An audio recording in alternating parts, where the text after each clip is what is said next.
sobre el libro tibetano de la vida y de la muerte, o contra el budismo, o frente al budismo, el sueño es vida, análisis surreal del partir de cero. Vamos a realizar una lectura de las 57 fichas que hemos realizado a partir de la lectura del libro tibetano de la vida y de la muerte de Sogyal Rinpoche, un tibetano de 1947 a 2019 que se presentaba a sí mismo como la encarnación del Arab Linga Terton Sogyal, entrenado por un tal Sanjal Kitsne Jotki Lodro, que emigró a Inglaterra en 1971 y combinó la educación occidental, incluso en la Universidad de Cambridge, con estudios en budismo tibetano, ejerciendo de traductor, de asistente de sus maestros, viajando y observando, sabiendo confluir sus experiencias en el libro tibetano de la vida y de la muerte, de título muy parecido a un texto clásico del siglo VIII, el libro tibetano de los muertos, ampliando Sogyal Rinpoche su desarrollo también a la vida. Para ubicarnos, nuestro propio enfoque, si a la crítica que Wittgenstein hizo al psicoanálisis le quita las posibles concesiones que ocasionalmente le pueda otorgar Wittgenstein al psicoanálisis, pues si quitas esas concesiones, pues teniendo en cuenta la crítica de Wittgenstein al psicoanálisis, pues se puede obtener un proyecto parecido, una actitud similar a mi propia crítica al budismo en modo Rinpoche. Pues vamos a proceder a nuestro comentario, intercalando lecturas del libro con nuestro parecer. Carentes de toda fe real y auténtica en una vida posterior, la mayoría de las personas lleva una vida desprovista de cualquier sentido fundamental. Esos serán tus amigos, algunos disfrutamos estudiando, triturando falsedades o absurdos como lo tuyo, sin necesidad de creer en otra vida. Pero bueno, él en la página 31 sigue diciendo, debido a su creencia en que no existe más vida que esta, la gente de hoy no ha desarrollado una visión a largo plazo. Y repetimos, esos serán los de antes, lo que tú observaste. En la URSS hubo planes a largo plazo y gente creyente en otra vida ni siquiera planea a corto plazo. Continúa. En consecuencia, no hay nada que les impida saquear el planeta para sus propios fines inmediatos y vivir de una manera egoísta que podría resultar fatal para el futuro. Los descreídos en otra vida tenemos puntos verdes que mejorar, pero nos gustaría no ir saqueando el planeta, porque algunos pensamos en las generaciones futuras. Claro que hay que denunciar el saqueo planetario, pero el saqueo no es producto de la descreencia en otra vida, sino producto del capitalismo. Para algunos, por ejemplo, Max Weber, conectado a la creencia en la otra vida del protestantismo. La página 32 nos dice lo siguiente. El maestro sabe que quien cree en una vida después de esta tiene una actitud distinta ante la vida, un claro sentido de la moralidad y de la responsabilidad personal. La lista de individuos creyentes en otra vida posterior, inmorales e irresponsables, sería demasiado larga como para tener que leerla. ¿Os vale Calvino? Y la lista de individuos descreídos respecto a otra vida, morales y irresponsables, tampoco se queda corta, como para leerla ahora. ¿Os vale Russell, Bertrand Russell? Nos diría en la página 34 que según la sabiduría de Buda, realmente podemos utilizar nuestra vida para prepararnos para la muerte. Claro que sí, guapi. Pero fuera de la sabiduría de Buda también. A lo que nos diría en la página 34. Podemos empezar aquí y ahora, a encontrar un sentido a nuestra vida.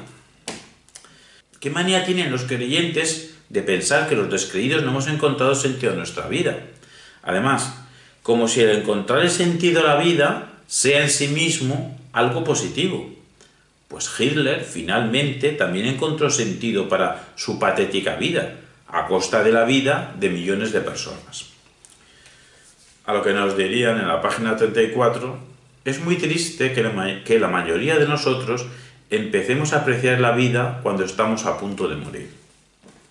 Cierto, pero es que muchos ya apreciamos esta vida sin extender nuestro aprecio a ningún más allá. Y nos dirían en la página 34, En el budismo, la vida y la muerte se perciben como un todo único. La muerte es el inicio de otro capítulo de la vida. Como un todo único. Como un todo único. Y eso nos recuerda a Heidegger. Pues Heidegger, hablando por el lenguaje, dijo que el ser humano es un ser para la muerte. Sentencia que luego el nazismo interpretó solo para los judíos y acelerando su ser contra su voluntad. O sea que el sintagma como un todo único para la muerte es discutible. Y también lo de la muerte es el inicio de otro capítulo.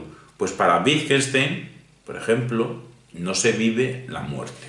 La enseñanza budista por excelencia, desde el libro tibetano de la muerte, es la vida y la muerte como un todo.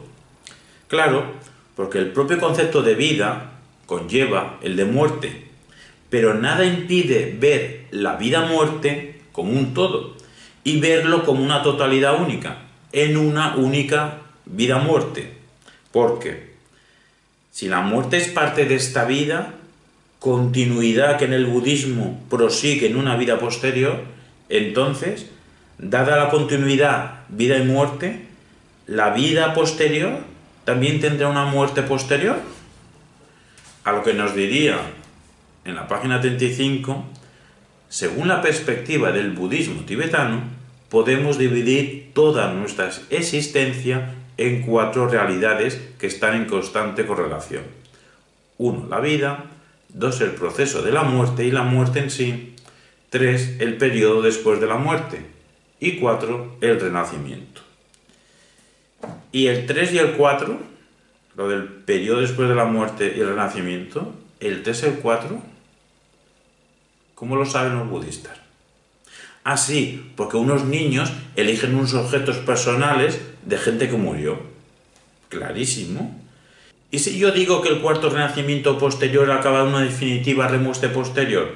¿Por qué no os lo vais a creer? Y a los budistas sí. Ah, porque yo no me baso en unos niños que seleccionan ciertos objetos de unos ya no vivos. Qué fallo el mío. Un santón tibetano, Milarepa, dijo que su religión era vivir y morir sin remordimiento. A lo que añadimos nosotros, y pseudo-pensar sin remordimiento. Nos contestarían en la página 36, en el momento de la muerte, la mente ordinaria y sus engaños mueren, y en esa brecha queda al descubierto la naturaleza de nuestra mente, ilimitada como el cielo.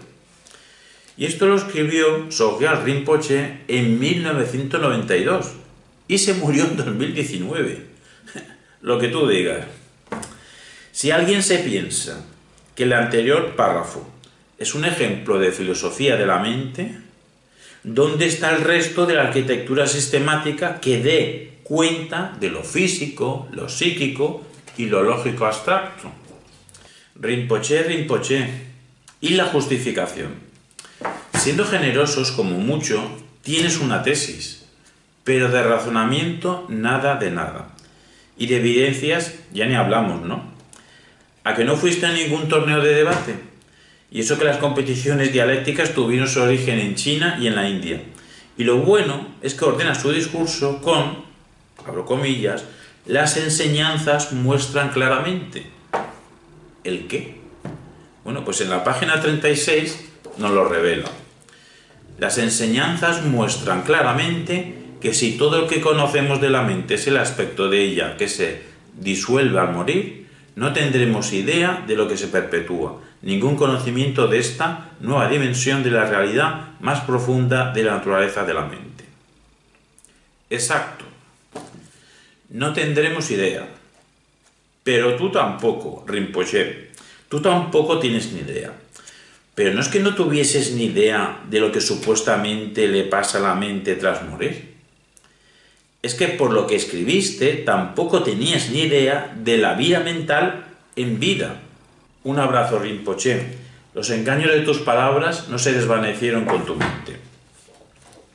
Quizá él nos contestase en la página 36, solo la meditación puede permitirnos revelar repetidamente, comprender gradualmente y estabilizar esa naturaleza de la mente. ¿Solo? Así que esto que escribe se llama meditación. Solo eso. Estudiar ADN, jugar al ajedrez, conversar, también ayuda a comprender la naturaleza de la mente, y repetidamente. Y para estabilizar la mente, pocas cosas como escalar sin cuerda. Incluso en la página 36 llega a anunciar que, a continuación, se ofrece una explicación de la naturaleza de la evolución humana. Y esto ya lo saben en las universidades y en los colegios que imparten biología. Explicación. Se ofrece una explicación, nos anuncia.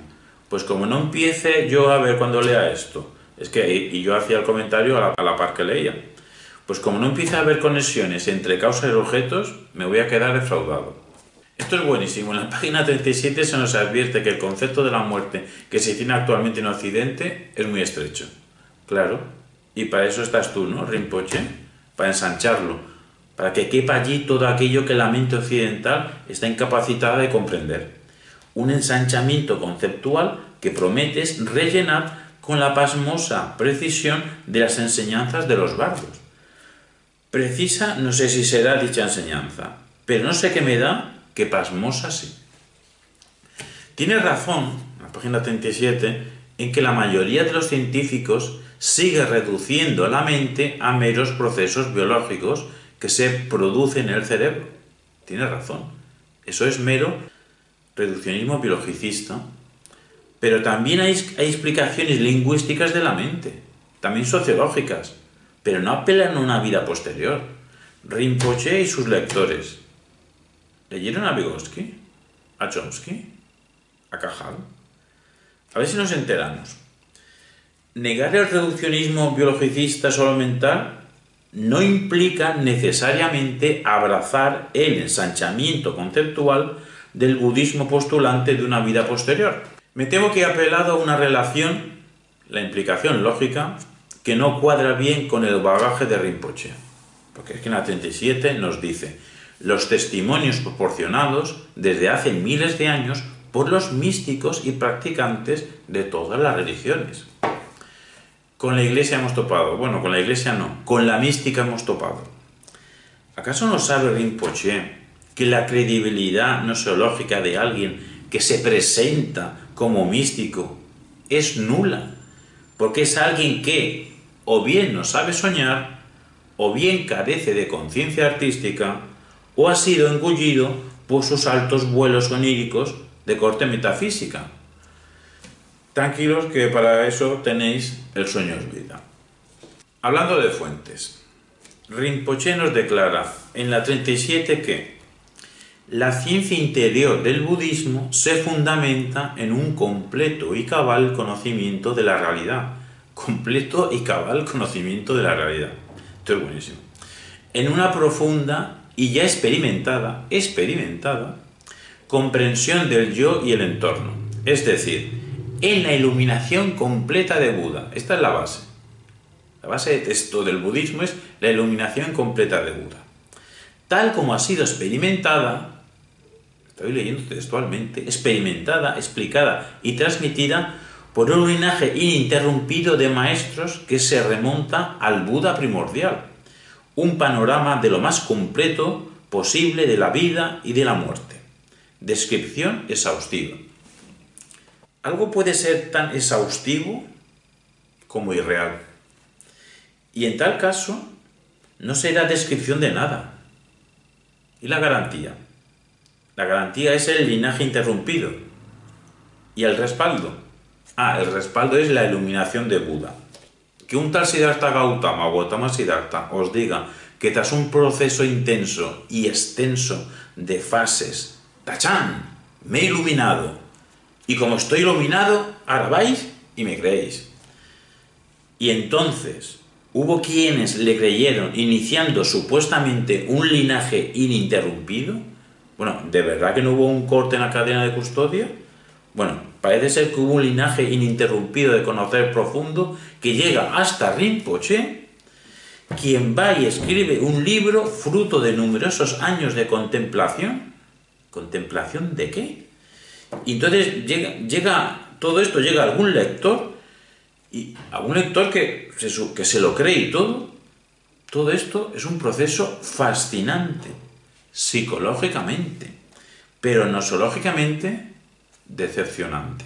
Pero es que encima Rinpoche y nos amenaza, o nos advierte en la página 38, si nos negamos a aceptar la realidad de la muerte, ahora lo pagaremos muy caro después de la muerte.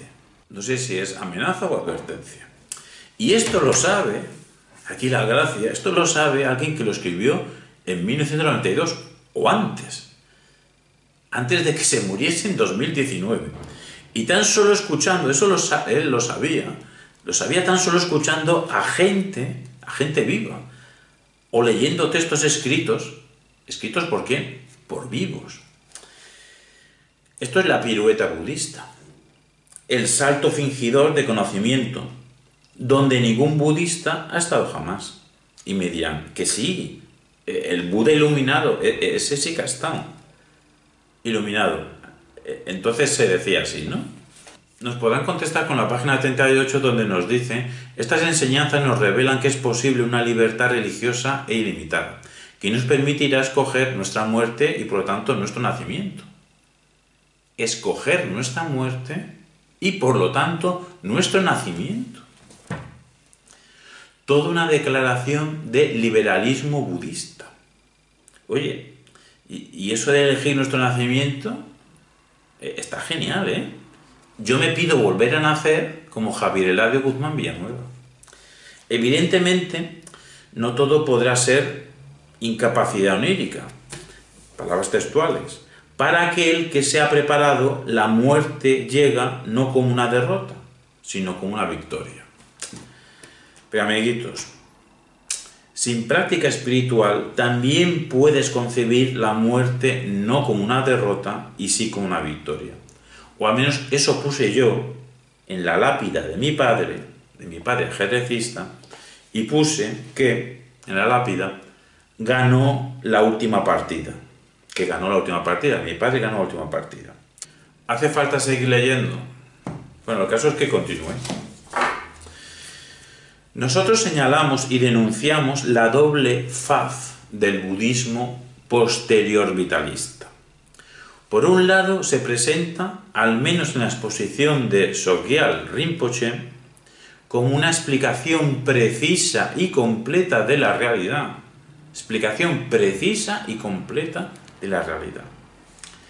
Como una metafísica con una ontología sobre el mundo, una psicología sobre el yo y una no teología sobre la vida posterior.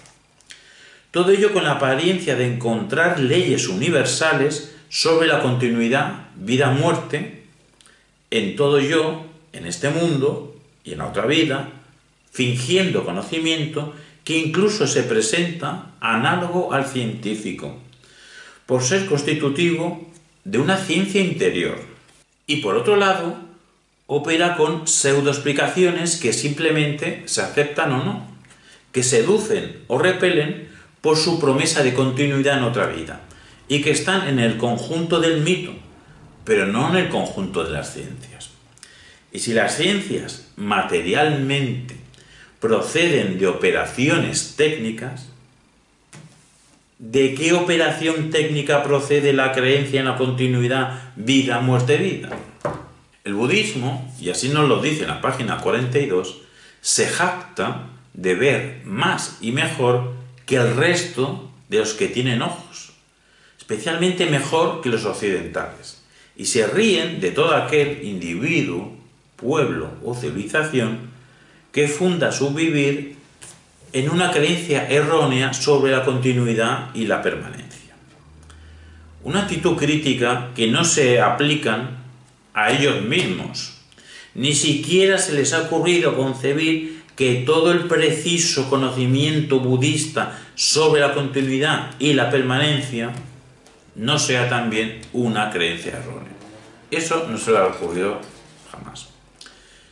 Que el diagnóstico budista de que algunos vivimos una existencia monótona, mezquina y repetitiva, una vida que desperdiciamos persiguiendo lo banal, como que nuestro mayor dilema de algunos es dónde pasar las vacaciones, dicho diagnóstico no les da derecho nosológico ni lógico a dar un brinco onírico y postular unas posteriores vacaciones ultraterrenas. Pues, aparte de que si no hay delito, ni inmoralidad, ni destrucción medioambiental, algo difícil, podría incluso gritarse ¡viva lo banal!, hay muchos descreídos de lo ultravital que persiguen, y algunos hasta consiguen, objetivos no banales, como las vacunas. Por cierto, algunos budistas llevan una vida monótona y repetitiva, y un ser humano, por identificarse con el budismo, no está exento de caer en la mezquindad o en la banalidad, como algunos actos de Richard Gere, o no está exento de caer en la mezquindad, como algunos actos de Schopenhauer, humanos ambos. Que haya gente que no dedique tiempo a reflexionar sobre la vida no quiere decir que tengan que abrazar el ultravitalismo. Siempre pueden leer a Milly o Oyedo. Nos contestarían en la página 43: ¿por qué no intentamos al menos explorar la posibilidad de que exista una vida después de la muerte? ¿Porque es incompatible con la degradación celular? ¿Porque desconocemos la existencia de una seguridad social ultraterrena? Cuando alguien se hace un seguro de vida, si declara que es budista, debería pagar más, se le debería cobrar más. Un plus de ultravida, por si acaso, porque quién sabe, ¿no? En una cosa tienen razón. Dice en la página 43, se extiende toda la eternidad, de la que no sabemos nada. Ahí tienen razón, que no saben nada. El budista acusa al descreído ultravitalista que al centrarse en el ahora banal y no pensar en la eternidad, se pierde en realidad la vida presente y la muerte y la vida futura. Pero ¿no ha pensado que podría ser al revés? Que el budista pensante en la eternidad se olvida del presente. El budista, y nos lo dice en la página 44, llama a nuestro acúmulo de responsabilidades irresponsabilidades. ¿Y por qué la solución en esta pereza activa occidental está en el más allá? ¿No tiene el budista suficiente imaginación como para encontrar un sentido aquí ahora, sin añadidos, sin pagar un plusvalía? Pareciera que ante la pregunta de la página 44, ¿qué estoy haciendo con mi vida?, el budista te contestará: tranquilo, tenemos otra más allá, prueba la pereza oriental un rato, holgazanear de verdad y a pierna suelta, al sol, escuchando música. Yo creo que hay jóvenes actualmente, en las últimas décadas, que viven así, sin necesidad de creer en otra vida, en otro viaje. Pues para el tibetano, en la página 45 nos dice: el cuerpo es un equipaje. Somos viajeros que han encontrado un refugio temporal en esta vida y en este cuerpo. Pues ante esta apología del viaje y posviaje, decimos, como dijimos en Sueños Vida, que todo viaje es una huida. El budista acierta en ver el peligro en tratar de obsesionarse en mejorar nuestras condiciones. Y como nos dice en la página 45, porque puede convertirse en un fin por sí mismo. Pero el problema no está en que nos distraigamos banalmente, sino en que aceleremos el viaje hacia el colapso medioambiental. Ahí es donde está el problema.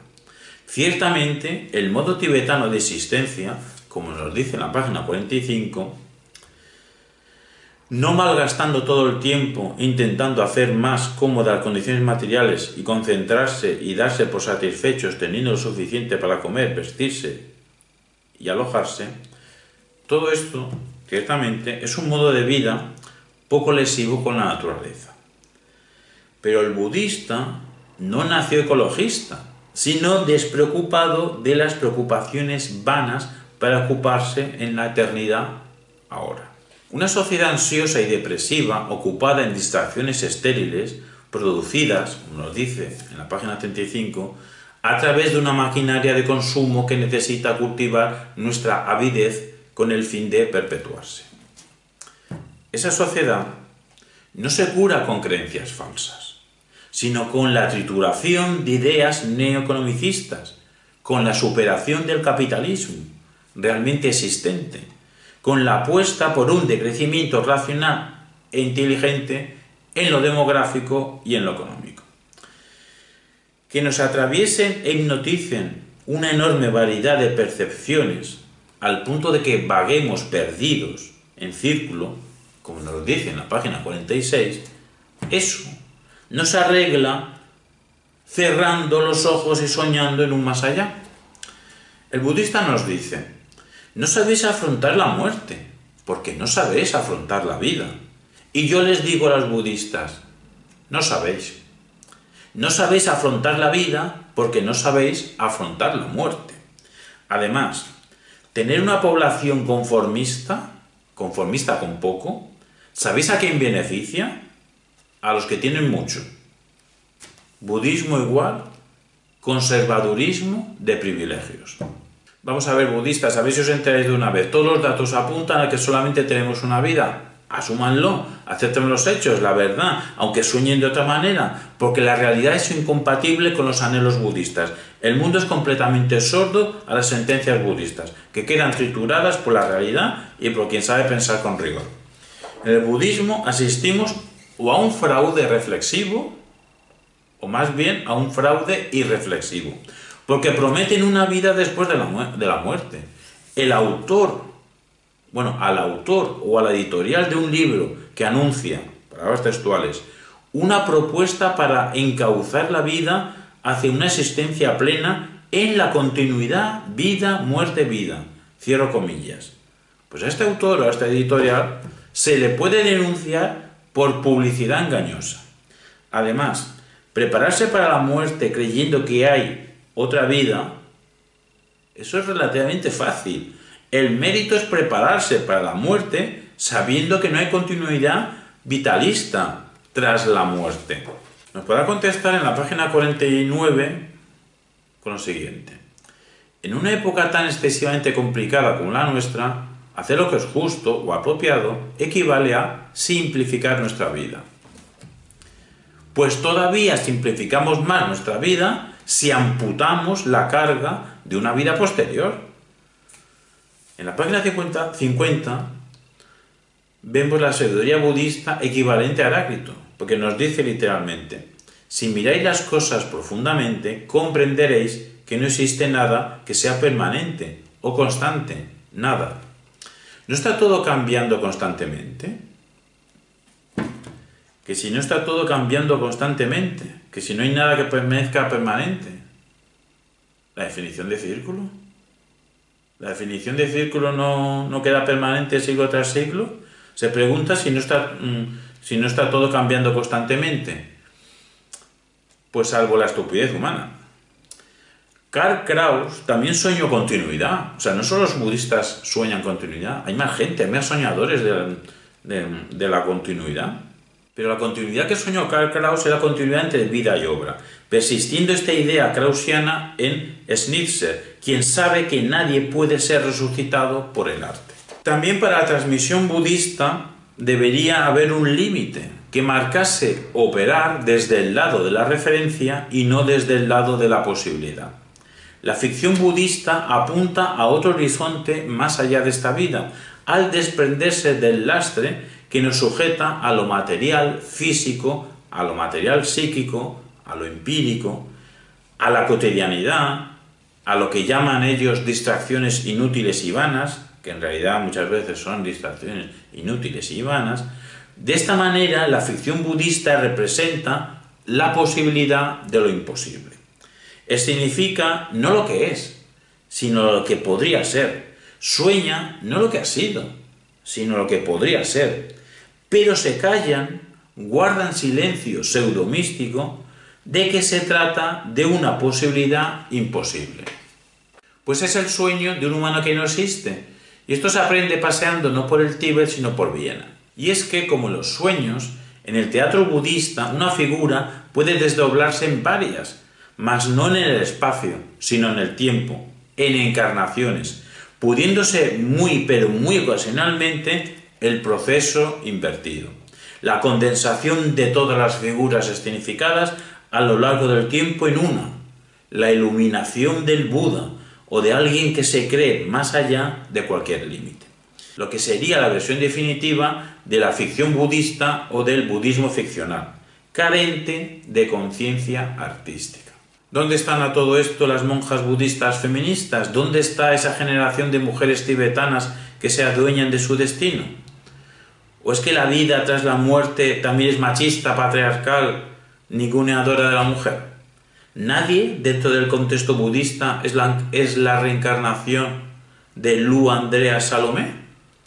¿Acaso la vida que continúa la muerte de la vida carece de una tipología femenina más variada y desprejuiciada de la que encontramos en esta vida? Se nos podrá decir, es que todo esto que dices no tiene nada que ver con el tema. Pues entonces el budismo ultraterreno carece de las respuestas que importan en esta vida aquí y ahora. Porque por muchas encarnaciones que soñéis, solamente se es budista una vez. Y en esa única vez que se es budista, se alimenta el conformismo político, por lo que la somnolencia budista tiende a perpetuar las relaciones de dominio. Si yo fuese un explotador, invertiría más donaciones en centros budistas, maquinarias de extender el engaño en esta tierra a través del engaño en la otra vida. He aquí una verdad política. Quien detenta el poder no es budista. La tesis budista de la comprensión de la impermanencia no es exclusiva del mundo budista. Heráclito aparte, la aspiración al eterno a partir de la incesante mutación la encontramos también en la Viena finisecular en general y en Schnitzler en particular, quien nos dice, todo cambia, todo es nuevo. Cada hora da nacimiento a un mundo distinto. Pero no hay en Schnitzler el añadido de otra vida, más bien la conciencia de desvanecencia de la esperanza de eternidad, que se perdería en un instante. La vida será un fluir que no se puede apresar, pero ni en esta vida ni en la otra soñada. Se puede utilizar el budismo como un medio para criticar a la sociedad liberal y sus vidas previamente trazadas desde el siglo XIX y rediseñadas por la publicidad televisiva del siglo XX y redirigida por las directrices algorítmicas que guían el enredo social del siglo XXI. Pero, ¿no se puede considerar a sí mismo el budismo como una moral petrificada? En tal caso, la comprensión budista de la impermanencia podría volverse contra sí y provocar a cada instante reconstrucciones de vidas al margen del budismo. A Larry Ross hay que decirle ante el libro tibetano de la vida y la muerte de Sogyal Rinpoche representa la cumbre de la sabiduría humana. El mito budista de una vida posterior no admite grandes palabras. De hecho, solo admite dos. Demasiada ficción. La cumbre de la sabiduría humana. O sea, esto es la cumbre de la sabiduría humana. Vamos a ver, seamos serios. ¿Qué es lo que saben? ¿Por qué no son honestos intelectualmente y reconocen que fingen poseer un supuesto saber acerca de la otra vida que ni poseen ni pueden poseer? Tan solo soñar. Y un soñar de la confluencia de la no verdad con la mentira en ausencia de certeza. Ningún budista sabe nada acerca de tu vida futura post-mortem. Simplemente juegan, mienten sin pudor ni vergüenza. La única sabiduría budista radicaría en reconocer su ignorancia. Cada conferencia budista es una representación simulada en la que los monjes o aprendices de maestros hacen de actores profesionales. No son sabios, pero su profesión es aparentarlo, adoptando una actitud falsa a poco que rasgues.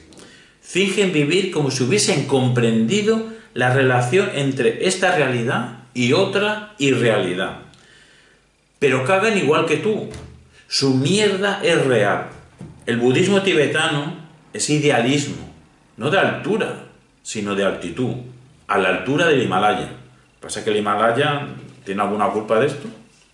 Un materialista filosófico ortodoxo sería capaz de decir que la invasión de la izquierda definida asiática en modo del peculiar comunismo chino supondría la refutación del idealismo tibetano. No sé si todavía tibetano, pues ha descendido a Estados Unidos, pero idealismo al fin y al cabo. ¿Y por qué? ¿O cómo ha arraigado algo el budismo en Occidente? La seducción del budismo, su poder de seducción, radica en su crítica al orden supuestamente artificial de vida consumista. Su magnetismo, su fuerza de sugestión, está en que articula con su sola presencia una denuncia de las banalidades que nos atraviesan. Pero un error no se cura con otro error. Un error que consiste en regularizar de forma sistemática, aunque la solución no pasa por construir un sistema coherente. Repetimos, un error que consiste en regularizar de forma asistemática lo posnatural sin más hilación que lo ilusorio entrelazado con lo ilusorio. Y eso es lo que no aceptamos. La falta de materialidad de las experiencias tildadas como relevantes de una supuesta verdad, de una ley vitalista, posvitalista. El budista repite monótonamente una generalización construida desde el vacío material, no arquitectura desde la disolución creyéndose sabiduría definitiva. El budismo fue un monólogo interior que jamás debió hacerse público. ¿Por qué no se limitaron a guardar silencio? Pero tras 20 años de retiro, al final tienen que hablar. No hay místico que se esté 20 años haciendo silencio y al final no lo rompa para hacernos ver a los demás cuán místico ha sido estando 20 años guardando silencio. El budismo entero es un poema, que no sabe que lo es. ¿Y la conciencia del lenguaje en el budismo? La vida son experiencias. Palabra del budismo. Esto de que la vida son experiencias, esto te lo puedes encontrar tanto como enseñanza budista como en un anuncio de champú. Ambos dos son promesas. ¿Y quién cumple mejor las expectativas generadas? ¿El champú o el budismo? Si el budismo escribiese su autobiografía, quizás en un arranque de sinceridad nos confesaría que entró en una tienda de disfraces, se compró un disfraz con un estampado de muerte y nos lo dispuso como si fuese un vestido de vida. Un vestido de vida anaranjado sin distracciones, pues para una supuestamente vida auténtica. Para una vida auténtica que es vivir con lo mínimo. En su momento, nosotros, reflejado en los sueños vida, aplaudimos y abrazamos la ética de lo mínimo. Y algo nos queda de ello. Pero una ética de lo mínimo sin un máximo de ultravida ilusoria. ¿De qué es espejo el budismo? ¿Puede triturar el budismo al resto de sistemas filosóficos?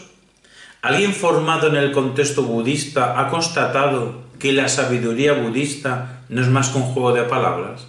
¿Que la formación budista lo único que enseña es a mentir con el menor número posible de palabras?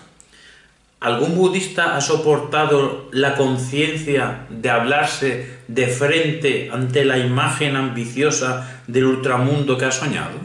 ¿Lo ha experimentado? ¿Se ha puesto cara a cara con ese ultramundo? Agotador. Sería agotador. Y es agotador también estructurar todo esto, todo este ultramundo. Agotador sería estructurarlo, despedazarlo es terapéutico. En el budismo no hay una imagen del universo, sino una adaptación cultural a cierta geografía. Con el budismo tan solo cabe una rendición de cuentas. Caído el relato del cristianismo, el budismo queda fuera de la hegemonía del macho blanco heterosexual. De ahí que haya tenido su sitio, haya recibido atención por la izquierda indefinida extravagante. Los no pensadores posmodernos han incluido en su no relato el pequeño relato del otro, de la autoridad budista reprimida por el Estado chino. En este caso, estamos hablando de un microrrelato a reivindicar. Pero habrá que abrirse al otro por ser otro, no por ser budista. Habrá que abrirse al otro simplemente por ser conocedores de que todos tenemos la misma naturaleza humana, universal y común. ¿Pero en qué se basa la enseñanza de Buda? La página 58 nos dice bien claro que la enseñanza de Buda se concentra en lo siguiente. Si quieres conocer la verdad de la vida y de la muerte, debes reflexionar continuamente sobre esto. Solo existe una ley en el universo que no está sometido al cambio. Fijaos en lo que dice, solamente existe una ley en el universo que no está sometida al cambio. El resto de leyes, si las hay, sí están sometidas al cambio, puede ser. la de que todas las cosas cambian y ninguna es permanente. El reino en el que vivimos es un océano de sufrimiento insoportable. Solo hay un camino, y uno solo, para escapar del incesante ciclo de nacimientos y muertes, el camino a la liberación. Con que solo hay una sola ley del universo, no sometida al cambio. Entonces, ¿qué cambio ha habido en las siguientes proposiciones? Si dos sistemas están en equilibrio térmico, independientemente con un tercer sistema, deben estar en equilibrio entre sí. ¿Qué cambio ha habido en esta proposición? ¿O en esta otra? Un sistema cerrado puede intercambiar energía con su entorno en forma de trabajo y de calor, acumulando energía en forma de energía interna. ¿Qué cambio ha habido en esta proposición? ¿En el significado de esta proposición? ¿O en esta? La entropía del universo siempre tiende a aumentar. ¿Qué cambio ha habido en el universo respecto a si siempre tiende a aumentar la entropía? La entropía de un sistema se aproxima a un valor constante, así como la temperatura se aproxima al cero absoluto. ¿Qué cambio ha habido en el significado de esta proposición? Y si ninguna cosa es permanente, tampoco la ley de la continuidad de la impermanencia, aunque le pongas el sintagma protector de solo existe una ley en el universo que no está sometida al cambio, por lo que hasta el budismo es mudable. El insoportable sufrimiento que nos rodea no se soluciona con única y exclusivamente la vía purificadora de la iluminación, ciertamente una hazaña complicada y harto difícil. También se ha reducido el sufrimiento, a veces, con la lucha de clases, con la lucha de estados, con el avance de las ciencias, con el uso adecuado, cuando ocurre, de las técnicas y las tecnologías, con el enfoque de las capacidades y, en general, con la actitud cooperativa. El liberalismo budista no tiene la única receta. Y el hecho budista de creerlo, eso es una soberbia intelectual. La verdadera cara de la pose sabijonda budista. El budismo la soberbia con rostro humano y prenda naranjo rojiza.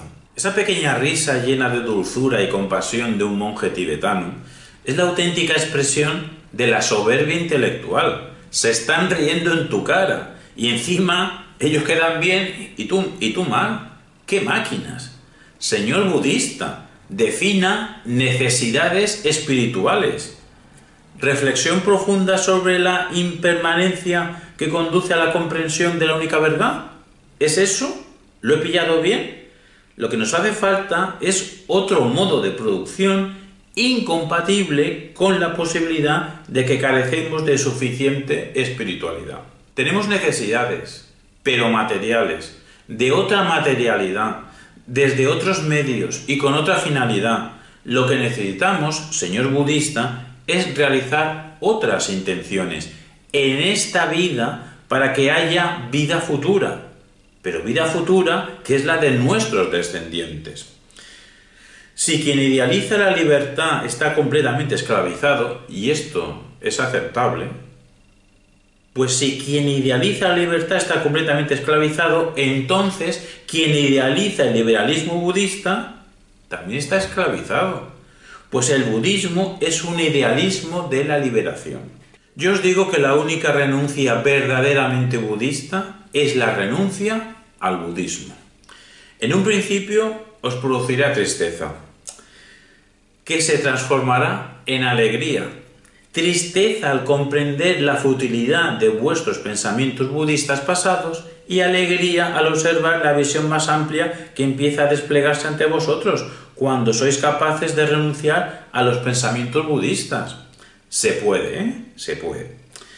Es un bienestar que hace nacer confianza colectiva si sois capaces de compartirla en equipo, en comunidad, gracias al descubrimiento de que, liberándoos del budismo, puede emerger otra política.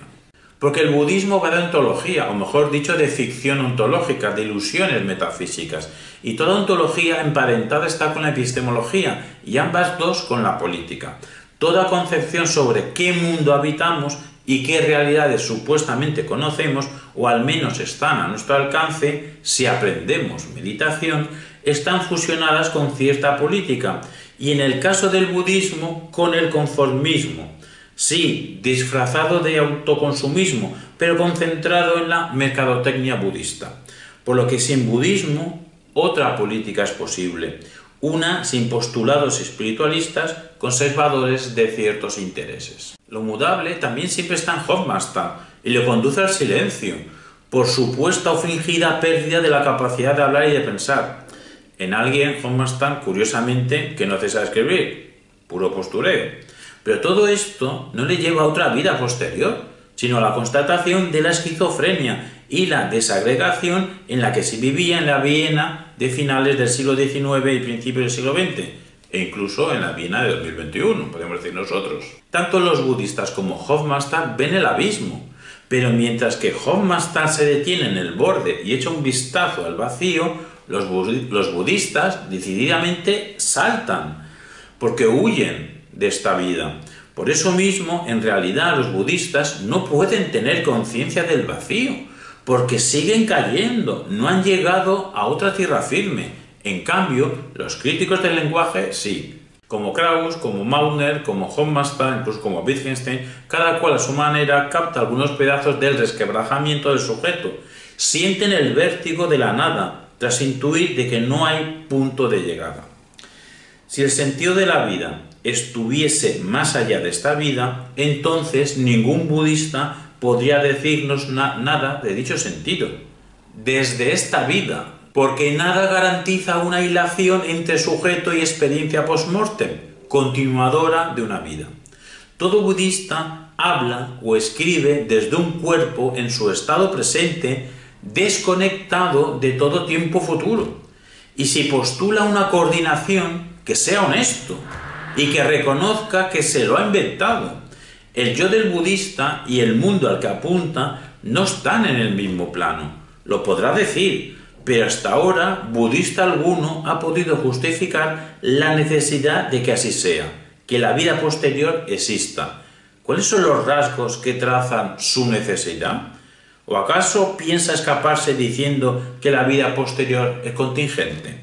Da igual, tampoco podría justificar esa contingencia. ¿Y si ese situarse fuera del mundo apuntase a la auténtica vida y ésta solo fuese un feto solipsista que sueña estar acompañado de otros fetos solipsistas que simultanean sus experiencias intrauterinas para que creamos estar malviviendo una existencia de distracciones inútiles y vanas que se disolverán cuando nazcamos de verdad? No ese nacimiento soñado en un mundo ilusorio e inauténtico, repetimos, cuando nazcamos de verdad en una vida tildada ahora de posterior, pero que sería la plenitud. ¿Y si esto fuese posible? ¿Y si fuese así? Me podrían decir, ¿en qué te basas? Pues en que estoy iluminado. ¿No se basan los budistas en la iluminación de uno? Pues toma ficción especulativa, con una salvedad. Yo no me lo he creído. Y no pretendo que vosotros lo creáis. Kant, en la sección segunda del capítulo 1 de la doctrina trascendental del método de la crítica a la razón pura, disentía de los que opinaban que podemos esperar un día las demostraciones evidentes de la proposición de que existe una vida futura, preguntándose, literalmente, ¿en qué se basa la razón para efectuar afirmaciones sintéticas que no se refieren a objetos de la experiencia ni a su posibilidad interna? Es decir, cuando el budista, y esto no ya me dice Kant, cuando el budista predica la existencia de una vida futura, está saliéndose de los límites que establecen lo posible dentro de la experiencia. Entonces el budista, ¿cómo puede efectuar una afirmación sintética sobre la vida futura? ¿En qué se basa? Y si la afirmación sintética de un objeto fuera de la experiencia es algo no pensable, entonces no debería decirse. Las supuestas ordenaciones budistas del mundo son un hecho meramente psicológico, porque si son representaciones, entonces ¿son representaciones de qué? ¿Son experiencias de qué? En la página 62 nos contestarían: nos aferramos desesperadamente a las cosas, nos aterroriza desprendernos de ellas. Aprender a vivir es aprender a desprenderse. Y esta es la tragedia y la ironía de nuestra lucha por retener. No solo es imposible, sino que provoca el mismo dolor que intentamos evitar. Todo esto de aprender a desprendernos de lo que sobra está muy bien, como entrenamiento para el decrecimiento. Pero la ironía budista es que no cumple lo que predica. Tampoco se desprende el budista de la vida, que la retiene para la posterioridad, para un más allá. ¿Por qué no se desprende el budista del budismo? Nosotros políticamente postulamos un decrecimiento coordinado a nivel mundial de forma inteligente. Pero ¿qué pasaría si todos nos volvemos budistas a la vez y cada uno de nosotros se desprende cada día del 1% de sus posesiones y procura no pensar en las creencias adquiridas? ¿Caos? En la página 69 nos diría: gracias a una contemplación y a un entrenamiento continuos en la práctica del desprendimiento, llegamos a descubrir en nosotros mismos aquello que no podemos nombrar, describir ni conceptualizar. Si no puedo nombrarlo, describirlo, conceptualizarlo, es que no puedo pensarlo. Eso, o que los cerebros budísticamente entrenados tienen una relación lenguaje-pensamiento distinta al resto de los mortales. Pues no me extrañaría nada, pues para Milarepa la naturaleza de lo mental es inmortal e infinita, y se debe creer el budista que los demás poseen un cerebro de su condición. Las cosas son como son, y no coinciden con la voluntad del sujeto budista. Lo único que puede conseguir el discurso budista del desprendimiento óntico como aceptación de la impermanencia es variar nuestra disposición con respecto a las cosas. La voluntad budista es una toma de posición frente a un mundo en el que no ha estado. Ser feliz bajo una gran mentira no es una opción. Es esclavitud que se cree libre. El supuesto mundo del más allá sería independiente del budista. Entonces, ¿de qué habla? Solamente el budista podría tener experiencia del otro mundo, si saliese de los límites de este y del otro y percibiese ambos bajo su estado de eternidad, en este caso no cambiante. De acontecer semejante hazaña, esto sería una iluminación. Pues eso es lo que le pasó a Siddhartha Gautama, me dirían. ¿Te vas acercando? No. Vosotros os habéis alejado más de 3 pueblos cósmicos, y precisamente por miedo a la muerte. Dime de qué presumes y te diré de lo que careces. Claro que, como diría el budista, el temor a la muerte es el mejor signo de una vida falsa, tal y como escribió Wittgenstein en sus diarios filosóficos. Pero eso es lo que le pasa al budista. En realidad sabe de lo que habla en esta ocasión. Precisamente como tiene temor a la muerte, se inventa una vida posterior que le permita creerse feliz si piensa que está en el presente. Gesta alcanzable, no viviendo en el tiempo de las banalidades, las nostalgias y las expectativas. Lo que pasa es que dicha creencia, sin experiencia en la vida tras la muerte, es lo que hace que su vida sea falsa. Pero si así es feliz, puede decir alguno, si así es feliz el budista, ¿a ti qué más te da? ¿A mí qué más me da? Si el budista es así feliz, ¿qué le vamos a hacer? Me daría igual si no vistiese el budista con el postureo de actuar como si las vidas de los no budistas fuese una mierda de vida. Las proposiciones del budista son respuestas ¿a qué? Son preguntas que en rigor podría haberse planteado. Tan solo un contexto anhelante de felicidad lo haría entendible, mas no justificable. El amor a la verdad debería estar siempre por encima que el amor a la felicidad. No hay nada hermoso en un bienestar adquirido por un fingimiento. El de la sabiduría de varias vidas y hasta de varias muertes. Pero dicha felicidad no es un regalo de la otra vida, sino requiere una actividad de autoengaño, de desprenderse, sí, pero del conocimiento. Al budista hay que mostrarle que la comprensión de la vida y de la muerte se alcanza cuando nos percatamos de que no hay nada que comprender, esto es, que no necesitamos finalidad budista alguna fuera de la vida misma. Insistimos, ¿en qué podría consistir dicha necesidad? En ningún texto budista lo aclara, y los silencios comunican, pero no tanto. El budista, al fingir que se desprende de este mundo, finge vivir para el otro mundo. Todo postureo, porque vive en el mismo mundo que tú y que yo.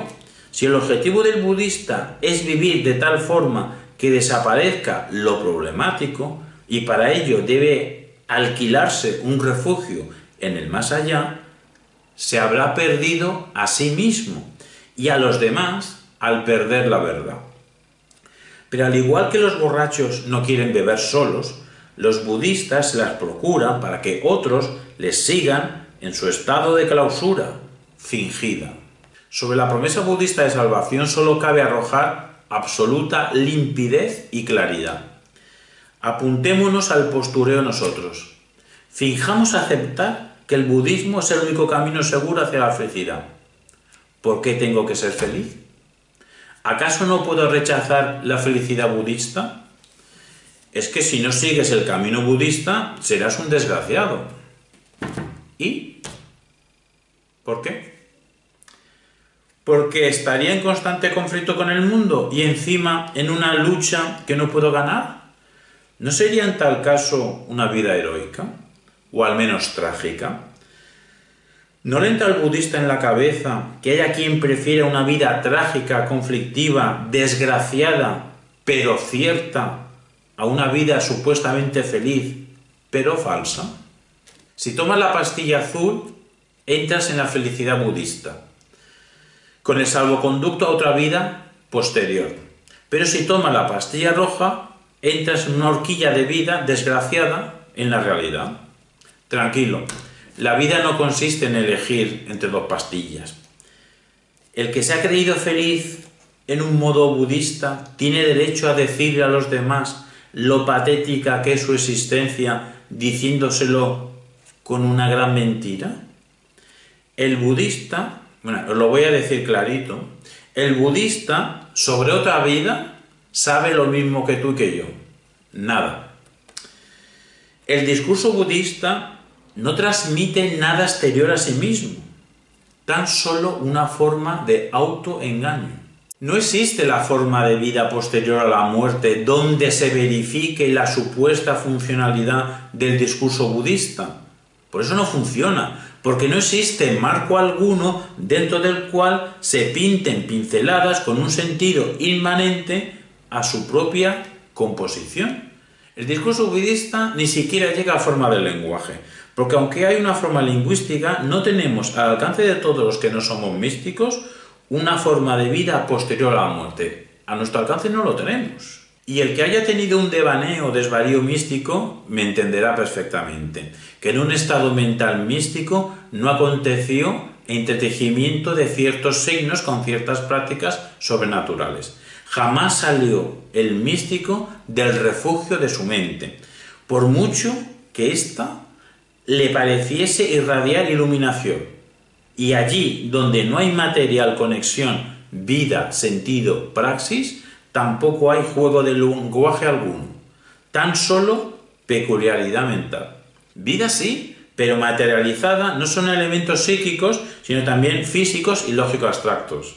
Sentido sí, pero materializado en un no silencio, en los intercambios lingüísticos con los otros. Praxis sí, pero materializada en operaciones técnicas. Por lo que sin el primado de una inteligibilidad materialista, al menos en las tres dimensiones física, psíquica, lógica abstracta, por encima de toda autosugestión experiencial, tras entrenarnos en el fingimiento, no podemos comunicar con la pertinente y adecuada persuasión una argumentación. Carecemos de respaldo, garantía y evidencias sobre la existencia en la vida posterior a la muerte de prácticas sociales, de constructos lógicos, de estados conativos, de estados doxásticos y de estados intencionales realizados, de composiciones lingüísticas, tampoco de cosas y de simples objetos. De ahí que nos faltan criterios y motivos para tomar en serio al budista en su concatenación de palabras, que simulan decir algo. Bastante le hemos escuchado ya. Nuestro trabajo ya está hecho y concluimos que solo se puede leer un texto budista por el mismo motivo por el que se va o se iba al circo o a los espectáculos de magia, por el mero placer, si es que eso da placer, por el mero placer del engaño, de ser engañado. Las expresiones de los libros propositivos los equiparan entre sí. De ahí que tarea del analista sea señalar las diferencias funcionales entre un discurso budista y un discurso materialista, crítico y sistemático. El discurso budista, no funciona porque se mueve en el vacío. El único límite de un escritor budista es su capacidad de imaginar la vida tras la muerte. Sin embargo, o por contra, el discurso materialista, cuando opera como nosotros proponemos, como análisis dialógico intencionalista, examina distintas voces rigurosas y lo examina de forma rigurosa acerca de lo intencional realizado. El budista busca la causa de las enfermedades mentales y existenciales de los no budistas en el ritmo de vida, en el apego a las cosas y en la insatisfacción que éstas producen, y pretenden ofrecernos un sentido conforme a un modelo que no existe. No hay hogar tibetano, no hay refugio alguno fuera de la opertoriedad del sistema de la crítica, tan solo idealismo inexacto e impreciso, falto de refinamiento conceptual. La promesa de salvación budista es como la fundamentación que no llega nunca a ningún término, como el camino que no arriba a ningún sitio. No estáis viéndote el proceso de caminar, pues se apoya en una falsedad. Por mucho que hemos intentado comprender el discurso budista, solo hemos reconocido la organización de un ver cómo en ausencia del segundo término de la conexión. No está de más señalar que una visión que no sea sustancialista, sino procesual, es la más adecuada para explicar el estado de nacimiento actual de las ciencias, porque posiblemente no estemos entre sustancias, sino entre eventos. A menos esto parece ser así en la ontología del siglo XXI, pues tanto el mundo de los biólogos, como el mundo de los químicos, como el mundo de los físicos, pues es un mundo cambiante, no es un mundo fijo, sino que es un mundo de procesos. Esto podría parecer que cuadra con el todo fluye budista. Pero dicha armonía con el todo fluye no implica comprar el paquete budista entero, porque es que además la tesis esta de que todo fluye no es exclusivamente budista. Quizá el taoísmo podría pasar por antifilosofía y el confucianismo por filosofía, pero el budismo se queda en pseudofilosofía, genoma de los manuales de autoayuda. En la página 77 nos dice que el budismo tiene una ocurrencia sobre la mente, en el sentido de que es la base universal de la experiencia. De hecho, la vida, se dice textualmente, la vida y la muerte existen en la mente y en ningún otro lugar. Ya sabemos entonces que el budista padece un caso grave de internismo mental. También se nos dice que sobresalen dos aspectos de la mente, Zen y Rigpa. Zen sería la mente ordinaria, con la que piensas, tramas, deseas, manipulas y montas en cólera. Y Rigpa sería la naturaleza misma de la mente, su esencia más profunda, oculta en el interior, aquello que se alberga en potencia y que es una promesa de iluminación, internismo mental de profundidad.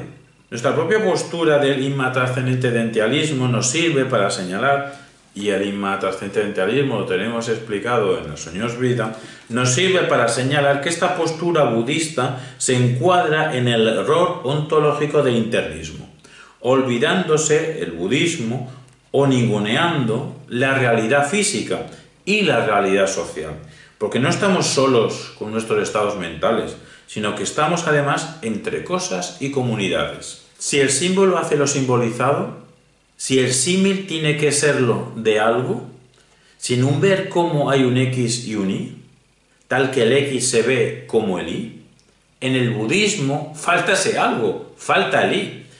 Pero el budista nos dice que en realidad no falta, pues está, solo que está en nuestra mente, allí donde reside la muerte. Acabáramos. Entonces, ¿no vale hacerse un escáner neuronal para ver nuestra vida después de la muerte? El budista se reiría y nosotros nos reiríamos de su risa. Cuando nosotros le echábamos en cara al budismo que le faltaban lazos del lenguaje con el mundo posterior, él sabía que dichos lazos son mentales. Pero por mucho valor que le otorgue el budista a esta interiorización, no podemos dejar de ver la precariedad de esta articulación inmanente.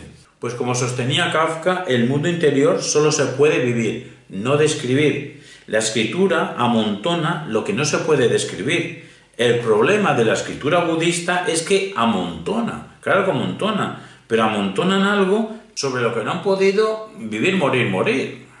y volver a vivir así 100.000 veces. La escritura budista aparenta ser resonancias de un no sonido. Al final hemos llegado a captar algo, creemos, de lo que está pasando aquí. Como en otras situaciones de la cultura, el budista habita en un universo simbólico, que siempre remite más allá de lo empíricamente determinable, pero cuando esta apertura budista a otra vida se muestra como profundidad mental, entonces se torna mera dispersión.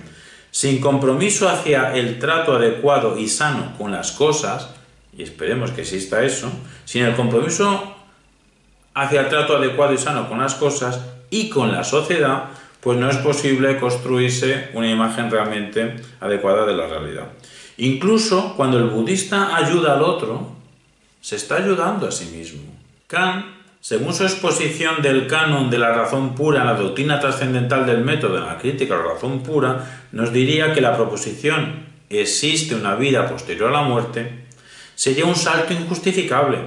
Eso nos lo dice en A799, una derivación ilícita, una inferencia osada.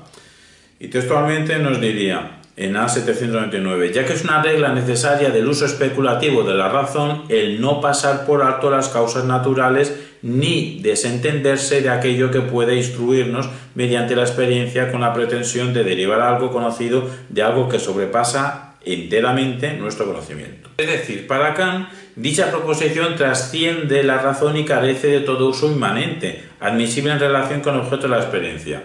Constituye un esfuerzo racional completamente ocioso.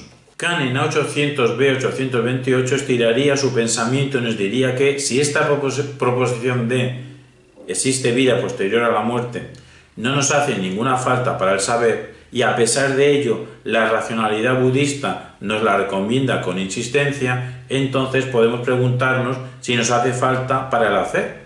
Si solo afecta en realidad a lo práctico, entendiendo Kant por práctico todo lo que es posible ante la libertad. El sentido práctico del budismo estriba en desatender a las distracciones banales para ser menos consumistas y así poder centrarnos en lo esencial, la preparación para la vida posterior. Pero la banalidad en ciertas dosis también es una opción de vida, solo denunciable cuando contribuye a la explotación de la naturaleza y del ser humano. 2. La reducción del consumismo es una aspiración a lo que se puede llegar por otras vías, y en nuestro caso por el minimismo ético, también deportivo, el mínimo uso de medios técnicos tecnológicos para ejercitar el organismo y mejorar la salud, y el inteligente, justo y adecuado de crecimiento demográfico y económico. Y todo ello, el 1 y el 2, para centrarnos en lo esencial, prepararnos para esta vida en esta vida. Nuestra opción y propuesta es la República Universal en pro de la dignidad. Y es que hace falta un añadido de compromiso político, pues el puro budismo trae como repercusión la estabilidad de los poderosos no budistas, dominando a los demás. Así pues, cierta praxis budista requiere reajuste, y la praxis positiva es alcanzable por otros medios, sin comprometernos con la ficción ontológica. Así pues, tampoco por el lado práctico vemos la necesidad de comprar el paquete trascendente entero del budismo. Esto es, como no se adecua a unas expectativas materialistas y críticas sistemáticas las respuestas del pensamiento budista a qué puedo saber y a qué puedo esperar, entonces no me interesa su respuesta a qué debo hacer. No se trata de acertar a cómo actuar por casualidad. La justificación también importa. En efecto, la esperanza de felicidad tras creer en otra vida no me basta para actuar budistamente o budísticamente, pues concluir un comportamiento desde el vacío nosológico no me proporciona razones para responder al que me diga ¿y qué si no me comprometo así? ¿Y qué si no me comporto así? En cambio, desde un sistema crítico materialista sí puedo proporcionarle una respuesta coherente, evaluadora y acorde a la realidad, además de triturar sus mitos y de juzgar otras ideas.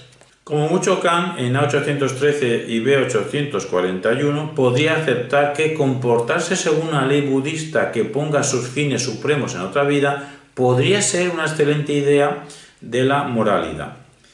Idea, pero no resorte del propósito y de la práctica, ya que no colma enteramente el fin sobrenatural budista a todos y cada uno de los seres racionales. La razón humana no ha determinado la necesidad de la idea budista de una felicidad apuntalada en otra vida. Una idea insuficientemente depurada en el canon budista por tomar algo por verdadero sin fundamentos objetivos. Kant nos diría que el juicio budista tan solo posee una validez privada, porque lo que toma por verdadero la vida posterior a la muerte es incomunicable. La persuasión budista no funcionaría por sus fallos argumentativos y comunicativos. Argumentativamente, el contenido budista no puede descansar en la concordancia con ningún objeto, pues la única prueba que aporta el budismo es la iluminación de Buda, algo que según el budismo no se puede comunicar, sino tan solo aproximarse por quien esté en un alto grado de purificación espiritual tras meditar mucho. Kant diría que el budista, y lo dirían a 821 b 849, que el budista carece de criterio externo para su dogma, que no se puede comprobar la validez del credo budista para toda razón humana, porque solo sería algo accesible a los muy iluminados, es decir, hay imposibilidad de comunicación. Y si no hay posibilidad de argumentación y comunicación universal, la persuasión nunca llega a convicción compartible. La verdad budista no pasaría de simple fenómeno del psiquismo del budismo, un elemento segundo genérico de materialidad. El budista vive engañado en su ilusión, atrapado en una confusión lingüística. Recordemos el fundamento del budismo, la iluminación de un tipo llamado Siddhartha Gautama, la iluminación de Buda. La página 40 que nos dice claramente: la recompensa de la gran paciencia, a su disciplina y a su perfecta concentración alcanzando el objetivo final de la existencia humana por parte de un hombre que triunfó sobre todas las fuerzas de la ilusión, tras permanecer sentado bajo un árbol en algún lugar tranquilo en el norte de la India hace más de 2500 años, con la determinación inmensa de no volver a levantarse hasta haber encontrado la verdad por parte de un hombre que llevaba muchas vidas buscando la verdad. Y todo sin más garantía ni respaldo ni evidencia, decimos nosotros que, según dicen las escrituras. Y en verdad hay que perder tiempo refutando una escritura que no tiene más referencia que alguien escribió, que alguien sintió algo.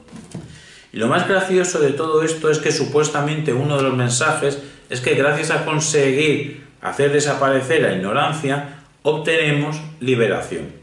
Pues eliminando el carcelero, va con suyo la desaparición de la cárcel, sin posibilidad de reconstrucción. ¿Y esto es sabiduría? Es el mundo al revés. Podemos comprar eso de que meditar es romper por completo con nuestra forma normal de funcionar. Pero entonces, ¿por qué Siddhartha Gautama no fue radicalmente autoliberador y se liberó de la creencia colectiva contextual de la que partía de que nos reencarnamos? Porque Gautama rompió con la idea de que las reencarnaciones son infinitas, pero no rompió con la idea de base de que existen las reencarnaciones. Así pues, tras la iluminación, Buda seguía siendo ignorante, y con él todos sus seguidores, tú mismo. La praxis de la meditación conlleva una sola idea básica. Su ejercicio lleva la promesa de establecer un contacto directo con la verdad de su ser, una esencia accesible distrayéndonos de nuestras distracciones.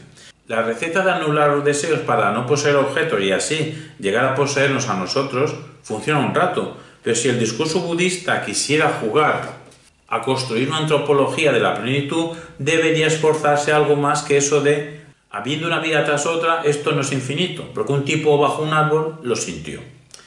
El esfuerzo budista por liberarse de luchas, angustias, velocidades, agresiones, superficialidades, preocupaciones, ocupaciones, posocupaciones, inquietudes, competiciones, deseos, sed de logros, ambiciones, afecciones que nos aprisionan y conceptos carcelarios, todo este esfuerzo antibagaje que nos distrae, ¿por qué no se extiende también a la idea de que el ser humano transita de vida en vida? Todas las millones de horas de entrenamiento budista se han dejado fuera la confusión inicial de la que parten. Si según el budismo, en la página 95, solo cuando hayamos eliminado el daño que llevamos dentro seremos verdaderamente útiles a los demás, entonces su auténtica utilidad, según su coherencia, pasaría por eliminar el contenido dañino que llevan dentro y que ningún budista osó jamás cuestionar, ni siquiera el iluminado. animalicos.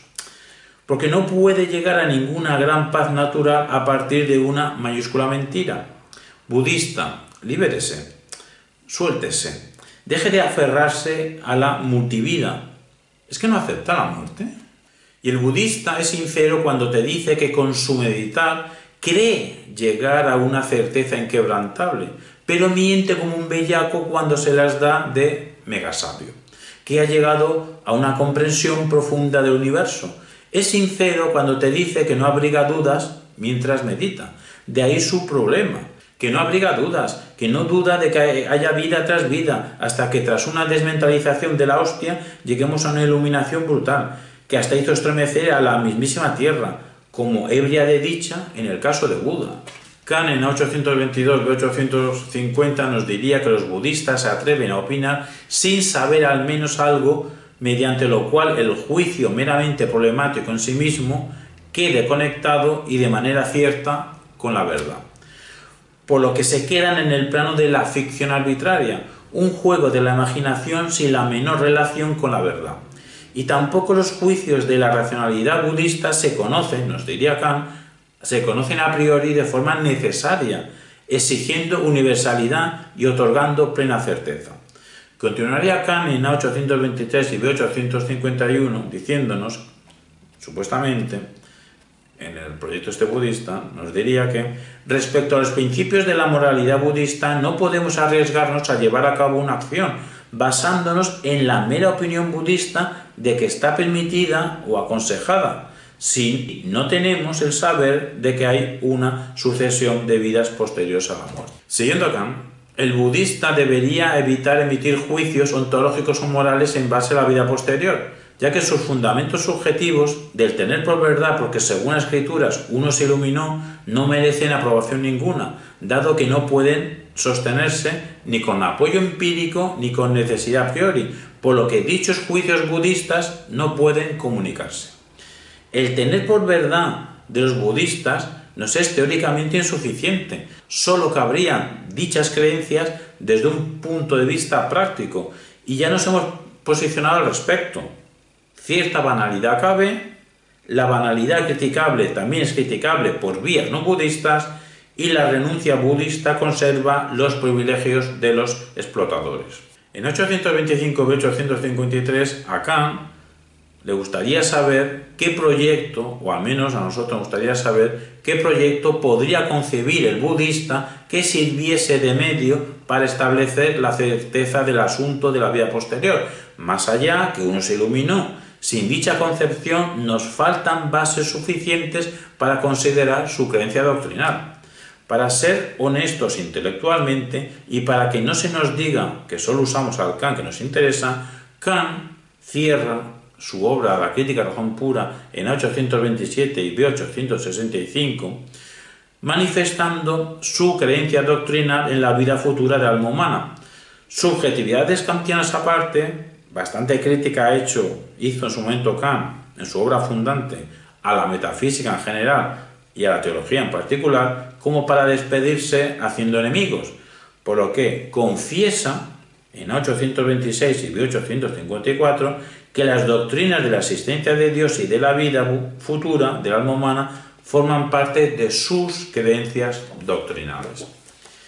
Lo consideramos una página para mantener su supervivencia.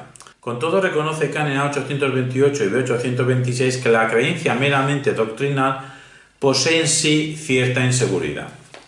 Pero si nos fijamos en las 600 páginas anteriores de la crítica a la razón pura, entonces el discurso kantiano razonaría que nada de cuanto dispongo presupone necesariamente las ideas budistas como condición de las explicaciones del mundo y de las hipótesis del otro mundo y de otro mundo posterior y de las almas viajeras y de las reencarnaciones y de almas viajeras de reencarnación y encarnación hasta la iluminación final.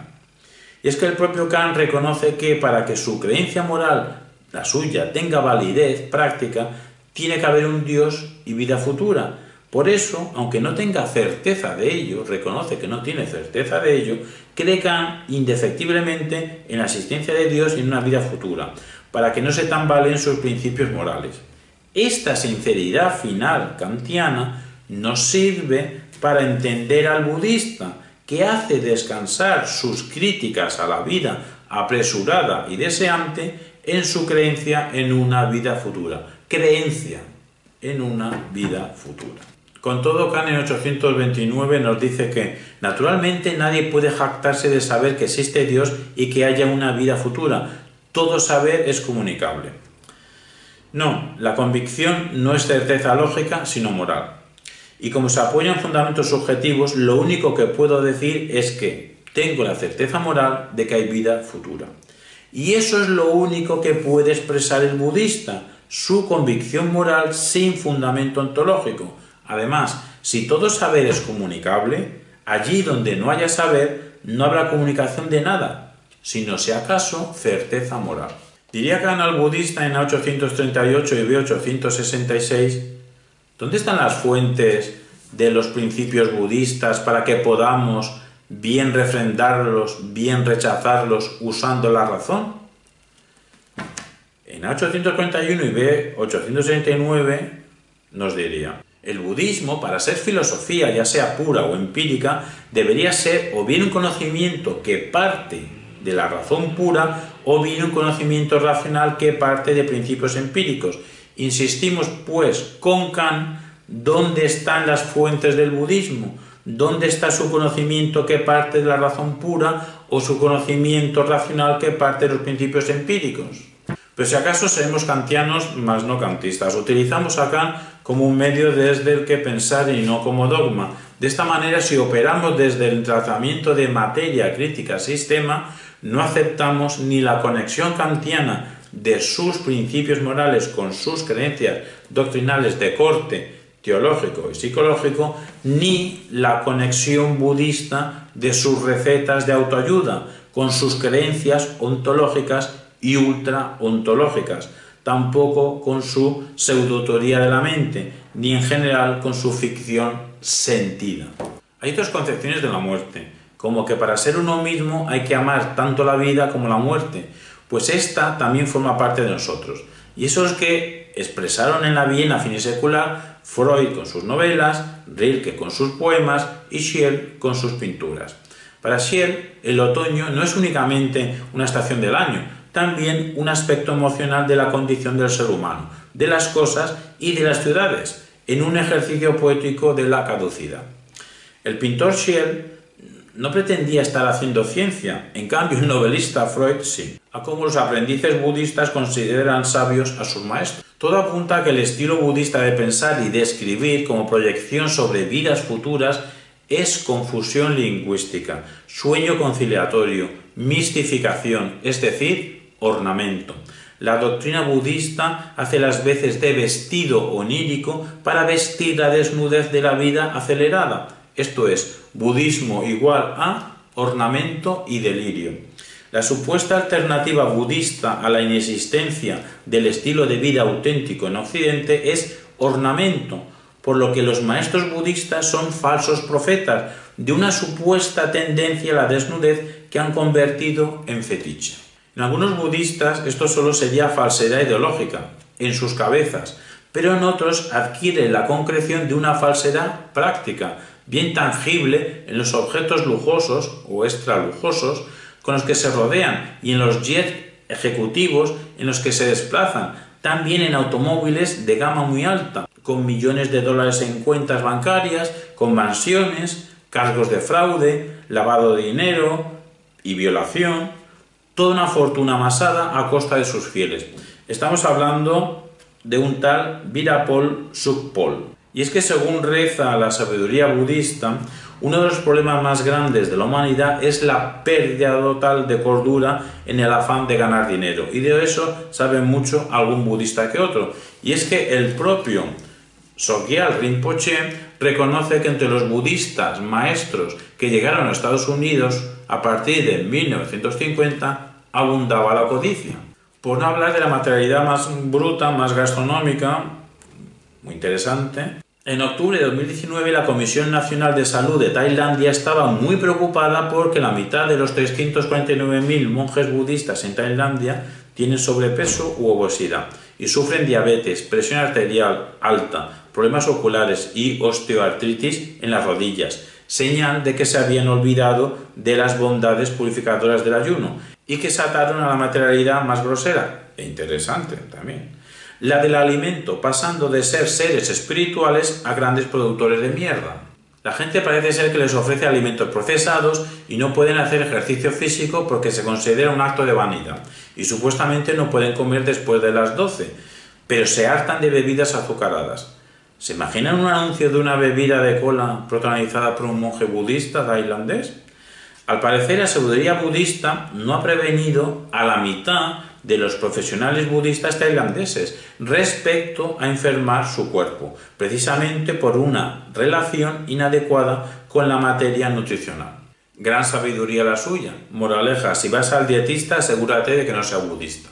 Por no hablar de que el tradicional principio de no violencia, algunos monjes budistas lo han pasado por el forro, como en 2015 en Sri Lanka, donde algunos monjes budistas como Golaboda fueron acusados de promover hostilidad contra algunas creencias y minorías étnicas, pero ya a principios del siglo XX, Dharmapola cargaba tintas contra los musulmanes. Incluso el primer ministro de Sri Lanka, Salomón, fue asesinado por un monje budista. En 2019 las bombas Molotov volaban hacia una mezquita musulmana y en 2017 turbas de budistas de la mayoría cingalesa quemaban decenas de hogares, negocios y vehículos pertenecientes a musulmanes, y en 2008 la capital del Tíbet, Lhasa, ardió en una violenta revuelta que oficialmente dejó una veintena de muertos, la mayoría chinos, porque habría una línea dura del budismo. Solo en algunos budistas, y posiblemente minoría, acopio de codicia, de grasa saturada, objetos de extralujo, grandes cantidades de dinero, violaciones, odio a otras comunidades, actos de violencia. Si el budismo no te libra de usos inadecuados de la materialidad, ¿para qué te sirve? Sé perfectamente que no se puede juzgar a una idea por los actos de algunos de sus practicantes, y a lo mejor minoritarios, pero que no se hablen de místicos. De lo que se trata es de aprender a vivir, y el budismo no es una fórmula de validez universal. Equivócate sin enriquecer a un budista. Allí donde más superficial es la cultura occidental, más persuasivo se presenta el ornamento budista. Hay que triturar, combatir este ornamento budista que aparece como un juego ficticio, como un signo vacío de significado disfrazado de sabiduría, que te quiere vestir con falso saber como si fuese un signo de fuerza espiritual. Emancípate de ese despilfarro neuronal que es el budismo, estela de funcionalidad mental que mistifica sin justificar, por lo que en realidad no funciona. En el fondo, otra banalidad ideológica, entre otras. Todos somos profanos, porque no existe lo sagrado. Cada cual que viva como quiera, pero que no salpique con su arrogancia sabionda. Si el budismo finge desvestir, el análisis clarifica el ornamento budista en cuanto a idea que, aparentando evitar toda confrontación, se desarrolla como confrontación. Por ello, no pueden ocultar su contradicción en su insistencia en la transformabilidad de todo, salvo la transformabilidad del dogma budista. Bajo esta transformabilidad de todo se sedimenta una idea que te esclaviza, una idea que pareciera diferente al resto de confrontaciones ideológicas occidentales, pero que es igual de falsa. Umbrales que por su ambivalencia no resultan conciliables con la vida, al menos con la vida de los que no recordamos haber tenido muchas existencias anteriores, 100.000 nacimientos anteriores. El propio budismo, en la página 124, se pone en oposición a la filosofía materialista y científica. Pues tenemos un amplio abanico: la claridad conceptual de Bertrand Russell, la exposición del conocimiento objetivo susceptible de falsación de Popper, el sistemismo o emergentismo de Mario Bunge, su sistema de filosofía exacta y científica, es decir, una filosofía, 1, formulada en un formalismo exacto de inspiración matemática, y 2, consistente con la ciencia y sistemismo, porque el universo es sistémico. O la teoría del cierre categorial de Gustavo Bueno, en oposición a la ciencia unificada neopositivista, porque cada ciencia tiene su campo categorial desde el enfoque de que el conocimiento sale de las operaciones técnicas. O el materialismo fenomenológico de Sánchez Ortiz de Urbina, que es también una fenomenología materialista, que expone un sujeto operatorio. o el gradualismo contradictorial de Lorenzo Peña, de que la realidad presenta grados, porque los estados de las cosas hay que verlos como transiciones. Es decir, materialismo hispánico de Bunge, Bueno, Sánchez, Ortiz, Urbina, Peña. Pues ante la precisión conceptual, el rigor sin concesiones del entrelazamiento de sistema, crítica, materia, entre eso y la pseudoontología anticientífica y la pseudonosología dogmática de que uno se iluminó tras 100.000 existencias anteriores, pues yo, un servidor, yo me quedo con las articulaciones bien pensadas. ¿Cuál es la pseudoargumentación del budista? Página 125. Concedamos el beneficio de la duda a la posibilidad de una vida después de la muerte, y aunque no haya una prueba concreta al modo occidental, al menos estemos abiertos a la posibilidad. Ese al menos es demasiado cuando no hay justificación. Aunque no lo perdáis, que sí parece ser que hay pruebas interesantes del Renacimiento, nos lo dice en la página 125. Los testimonios de quienes aseguran ser capaces de recordar sus vidas anteriores. ¿Perdona? Me faltará apertura mental y el discernimiento posible, pero ¿vamos a perder el tiempo con peculiaridades psicológicas sin evidencias, garantía ni respaldo? Si tuviésemos que refutar a todo el que tiene un recuerdo curioso, pero bueno, puestos a examinar casos, alguno he leído, y lo que me llama poderosamente la atención es que casi todo el mundo recuerda haber sido faraón o emperatriz o alguien muy interesante. Pero no conozco el caso de quien recuerde haber sido el pordiosero más nauseabundo del reino más pobre sobre la faz de la tierra en su momento. Otro argumento que gastan estos budistas es que, como la conciencia no puede surgir de la nada, tiene que proceder de una existencia anterior. Comparemos esta fantasía con la teoría neurocientífica de cómo se va construyendo la arquitectura neuronal. Budistas estudien a Ramón y Cajal, a Morey Teruel, a Joaquín Fuster, o sea, lo de Ramón y Cajal, de que el conocimiento está distribuido en redes corticales, que luego ha demostrado empíricamente Joaquín Fuster. Pero no lo perdáis. Vamos a la página 142.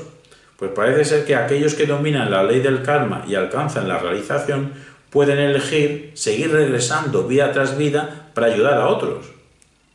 Pues qué bien, ¿no? ¡Qué gracia!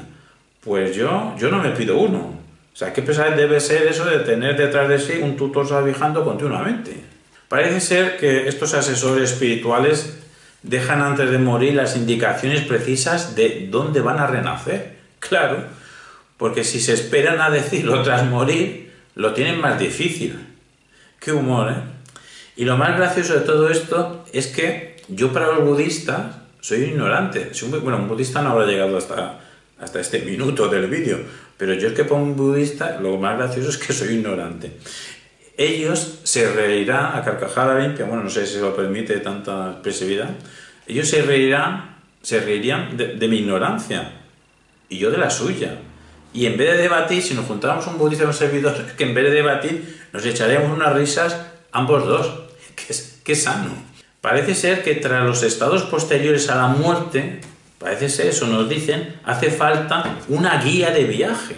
De ahí el libro tibetano de la muerte, que Rinpoche lo ha ampliado de la vida y de la muerte. Pero claro, esa guía de cómo transitar por tras la muerte, hay que leerla antes de morirse. Antes de morirse. Pero es que no te habías muerto ya antes. Es que es que yo no me aclaro. Esta es tu primera vida, esta es otra vida.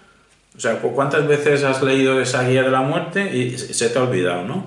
O sea, es decir, que en cada vida no te acuerdas de la anterior, ¿no? Entonces, a mí lo que no me cuadra es el número de cuerpos con el número de almas. Si ahora mismo hay 2021 casi, bueno, no llega a 8.000 millones de humanos, unos 7.730 millones de humanos, cada uno con su alma reencarnada. ¿De dónde sale tanta alma? Desde que éramos, pongamos el caso, 1 millón de humanos o 1.000 humanos. Porque los cuerpos, sí que todos sabemos cómo se reproducen. Pero las almas, cuando había 1.000 humanos en la Tierra, ¿dónde estaban las 7.730 millones de almas de hoy en día? ¿De dónde han salido? ¿Dónde salen?